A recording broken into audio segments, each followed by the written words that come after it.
Hello everyone, welcome to dynamic study. So हम लोग properties of cellulosic fibre, cotton की properties हम लोग देख रहे थे।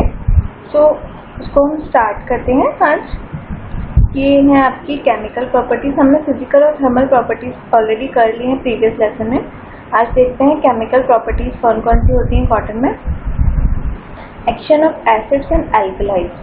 Strong acid will destroy the fibre immediately. जो स्ट्रॉन्ग एसिड्स होते हैं वो फाइबर को इमीडिएटली डिस्ट्रॉय कर देते हैं। Dilute inorganic acid will weaken the fibre and if left dry will not hit. क्या होता है कि डाइल्यूट इनऑर्गेनिक एसिड जो होता है वो फाइबर को वीक कर देता है। And if left dry will rot it. क्या होता है कि जो एसिड है उसको डाइल्यूट कर दिया इनऑर्गेनिक एसिड को, तो वो फाइबर को वीक कर देगा। और अगर उसको ऐसे ही छोड़ दिया तो उसको एक मिनट,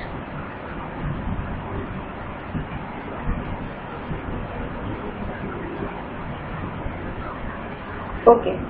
तो यहाँ पे उन्होंने बताया है कि स्ट्रॉन्ग एसिड्स जो होते हैं तो डिस्ट्रॉय कर देते हैं फाइबर्स को इमीडिएटली, बट जो डाइल्यूट इनऑर्गेनिक एसिड होता है वो फाइबर को वीक कर देता है। इसको यहाँ पे आप छोड़ दीजिए। Therefore, after treatment with acidic solution, cotton articles should be thoroughly rinsed in water. फिर therefore after treatment, इसीलिए ट्रीटमेंट के बाद with acid solution, जब एसिड सॉल्यूशन का ट्रीटमेंट होता है तो उसके बाद कॉटन आर्टिकल जो है, मतलब जो भी कॉटन आर्टिकल है जिसको एसिडिक सॉल्यूशन से ट्रीट किया गया है ना, उसको थोरली रिंस इन वाटर, उसको पानी से अच्छी तरीके से धो लेना चाहिए। क्यों? क्योंकि उसको एसिडिक सॉल्यूशन से ट्रीट किया गया है, तो ज़रूरी है उसको एक बार पानी से धो लिया जाए, ताकि अगर उसमें कोई एसिड का पार्टिकल रह गया है तो वो रिमूव हो जाए। They are affected very little by organic acid. Organic acid से बहुत कम ही उसमें प्रभाव पड़ता है। They are also quite resistant to alkalis, even to strong caustic alkalis at high temperature and pressure. फिर वो quite resistant होते हैं एल्कलाई के प्रति, है ना। एसिड से इनको ट्रीट किया जाता है पर एल्कलाई से नहीं कर सकते हैं। Even to strong caustic alkali at high temperature and pressure. अगर caustic alkali मतलब जो strong alkali है उससे भी ट्रीट किया जाए और अगर हाई टेम्परेचर और हाई प्रेशर में भी ट्रीट किया जाए तो वो उसको रेजिस्ट करते हैं। जबकि अगर एसिड से इनको ट्रीट किया जाता है तो उनको इजीली ट्रीट किया जा सकता है। तो बेसिकली यहाँ पे ये बताया है कि एसिड और एल्कलाई का क्या एक्शन होता है। तो एसिड से उनको ट्रीट किया जा सकता है बट एल्कलाई को जो है वो रेजिस्ट करते हैं। सो अगर पूछा जाए कि कॉटन को एसिड से ट्रीट किया जाता है या एल्कलाई से, तो बेसिकली एसिड से ट्रीट किया जाता है और एल्कलाई को ये रेजिस्ट करते हैं। In 8% NaOH, cotton fibers swell, twisted, uncoil and shrink and become thicker. अगर 8% NaOH है तो क्या होता है, कॉटन फाइबर जो है वो स्वेल हो जाएगा, स्पाइरल्स हो जाएगा, ट्विस्ट हो जाएगा, अनकॉइल मतलब एक कॉइल के फॉर्म में होता है ऐसे, तो वो खुल जाएगा, अनकॉइल हो जाएगा, श्रिंक हो जाएगा और थिक हो जाएगा, मोटा हो जाएगा। The resultant fiber is smoother, luster and stronger and has increased water and dye absorption. इसका रिजल्ट क्या होगा कि जो फाइबर है वो स्मूथ हो जाएगा, उसमें लस्टर आ जाएगा मतलब चमक आ जाएगी, एंड स्ट्रॉन्गर और वो स्ट्रॉन्ग हो जाएगा पहले के कंपैरिजन में, and has increased water and dye absorption. और उसमें क्या होगा, एब्जॉर्प्शन की प्रॉपर्टी इंक्रीज हो जाएगी, तो वो वाटर और डाई के एब्जॉर्प्शन के लिए अच्छा होगा कि उसमें वाटर और डाई की एब्जॉर्प्शन इंक्रीज हो जाएगी। तो अगर 8% NaOH से ट्रीट करेंगे तो ये सब उसमें होगा कॉटन के फाइबर में। Effect of bleaching. ब्लीचिंग का क्या इफेक्ट होता है? These have no effects until used in uncontrolled condition and with heat. वैसे ब्लीच का कॉटन पे कोई इफेक्ट नहीं होता, पर अगर ब्लीच से उसको ट्रीट किया जा रहा है अनकंट्रोल्ड कंडीशन में, मतलब कोई कंडीशन जो कंट्रोल में नहीं है, उस कंडीशन में अगर ब्लीच से ट्रीट किया जा रहा है विद हीट के साथ, तो वो उस पर ज़रूर इफेक्ट करता है। तो बेसिकली यहाँ पे 2 पॉइंट हो गए action of acid and alkali, तो यहाँ पे बताया इन्होंने एसिड से उस पर इफेक्ट होता है, अल्कलाई को रेजिस्ट करता है। फिर 8% NaOH से ट्रीट करेंगे तो उसमें क्या क्या चेंजेस होंगे वो बताया है। तो यहाँ पे बताया कि इफेक्ट ऑफ ब्लीच का क्या इफेक्ट होगा अगर ब्लीच से ट्रीट करेंगे तो यूजुअली कोई इफेक्ट नहीं होता, पर अगर अनकंट्रोल्ड कंडीशन में और हीट के साथ ट्रीट करते हैं तो इफेक्ट देखा जाता है। Effect of sunlight and weather, sunlight और वेदर का क्या इफेक्ट होगा। Ultra violet rays of sunlight affect the strength of fibre, जो अल्ट्रा वायलेट रेज होती हैं सनलाइट की वो फाइबर की स्ट्रेंथ को इफेक्ट करती हैं, स्ट्रेंथ मतलब जो स्ट्रॉन्ग होता है उसको इफेक्ट करती हैं। And change the colour to yellow when expose to prolong period, फिर अगर उसका कलर वाइट और बेज होता है, हमने पढ़ा था, तो अगर बहुत लंबे टाइम तक उसको एक्सपोज किया जाता है अल्ट्रावायलेट रेज से, सनलाइट से, तो वो उसके वाइट और जो बेज कलर है उसको येलो कलर में चेंज कर देता है। पर कब होगा, जब उसको बहुत लंबे टाइम तक प्रोलॉन्ग पीरियड तक एक्सपोज किया जाएगा इन अल्ट्रावायलेट रेज से।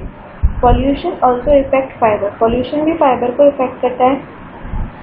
Concentrated and diluted mineral acid like sulphuric acid will discolour fibre, अगर कॉन्सेंट्रेटेड डाइल्यूटेड मिनरल एसिड जैसे कि सल्फ्यूरिक एसिड से अगर उसको ट्रीट किया जा रहा है तो वो क्या करेगा, वो फाइबर को डिस्कलर कर देगा। तो बेसिकली यहाँ पे क्या बताया है कि अल्ट्रावायलेट रेज जो है सनलाइट की वो उसकी स्ट्रेंथ को अफेक्ट करती हैं, कलर चेंज हो जाता है अगर बहुत लंबे टाइम तक एक्सपोज करते हैं। पॉल्यूशन से भी इफेक्ट होता है, और अगर कंसनट्रेटेड डाइल्यूटेड मिनरल एसिड है, कौन सा एसिड, मिनरल एसिड जिसमें कि सल्फ्यूरिक एसिड, तो वो उसके जो फाइबर है उसकी उसको डिस्कलर कर देता है।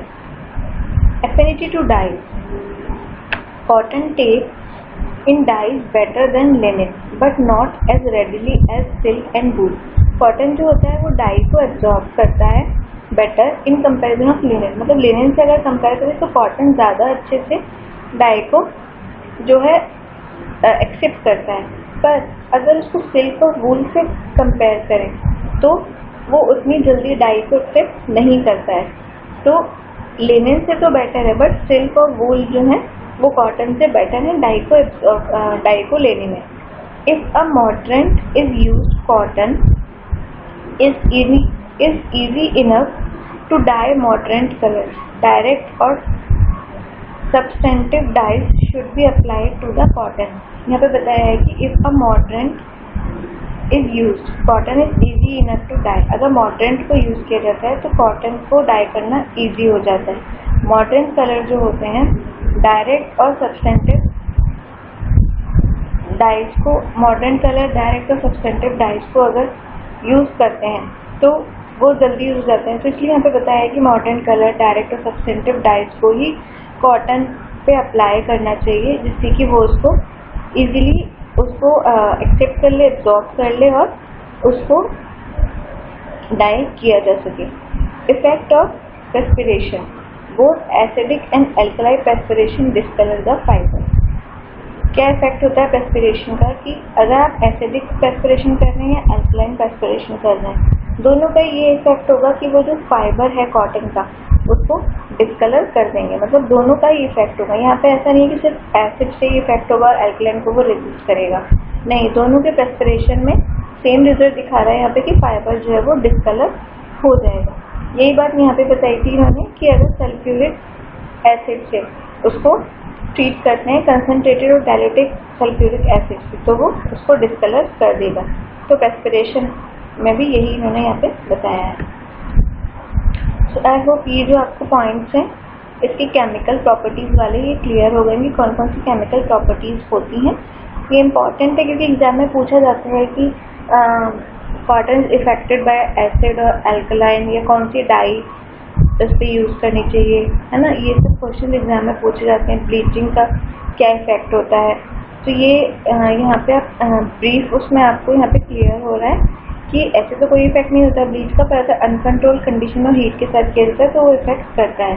तो इसी तरीके से सारे पॉइंट्स यहाँ पे आपको क्लियर हो रहे हैं कि किस चीज़ का क्या इफेक्ट पड़ रहा है कॉटन फाइबर के ऊपर। सनलाइट, वेदर, ब्लीच और अल्कलाई एसिड, ये सब है ना, डाई के प्रति क्या उसकी एफिनिटी है ये भी यहाँ पे बताया गया है। कौन सी डाई यूज़ करनी चाहिए यहाँ पे ये भी बताया कि डायरेक्ट और सब्सटेंटिव डाइज को यूज़ किया जाना चाहिए कॉटन के लिए। तो अगर क्वेश्चन आए कि कॉटन के लिए कैसी डाइज यूज़ किया जाए, तो डायरेक्ट सब्सटेंटिव डाइज को कॉटन के लिए यूज़ कर सकते हैं।